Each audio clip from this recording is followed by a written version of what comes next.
Wala nang takasan. Ang kinang ng opisina ay napalitan ng kalawang at alikabok sa abandonadong warehouse na ito. Dito kung saan nagsimula ang lahat, 5 taon na ang nakalipas. Dito rin magtatapos ang lahat. Si Sevi, sugatan at wala ng boses sa kakasigaw, ay nakasandal sa isang lumang container sa harap niya.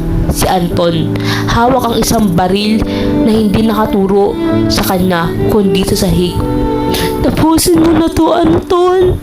Wala na akong kumpanya. Wala na akong dangal.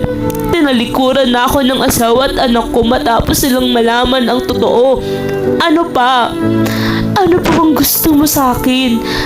Ano pa ang gusto mong kunin sa akin?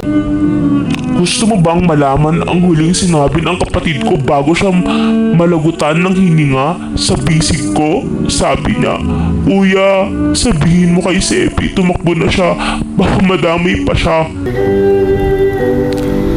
Hindi! Hindi!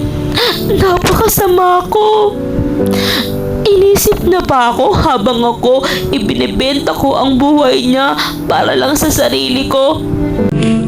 Iyan ang parusa mo, Sevi. Hindi ang pagkawala ng pera mo, kundi ang mabuhay ka araw-araw na alam mong ang taong ipinagpalit mo sa barya ay ang taong handang mamatay para sa'yo. Iputok mo na yan, Anton. Mas madali pang mamatay kaysa dalhin tong konsensya na to. Pakiusap. Hindi kita papatayin. Masyadong madali yun. Gusto kong mabuhay ka sa loob ng kulungan. Doon mo namnamin ang bawat segundo ng pagkakanulo mo. Doon mo isipin na ang kalayaang ninakaw mo sa akin ay kalayaang hindi mo muling matitikman. Pumasok ang otoridad. Walang laban na pagpuposa si Sevi. Ang kanyang mga mata ay blanco. Tila isang taong matagal nang patay ang kaluluwa habang hinihila siya palabas. Tumigil siya sa tapat ni Anton. Salamat. Salamat dahil hindi mo ako pinatay. Pero sana nagawa mo na lang. Paalam, kaibigan. Dun sa kabilang buhay baka sakaling maging magkapatid tayong muli. Pero sa buhay na to, tapos na tayo.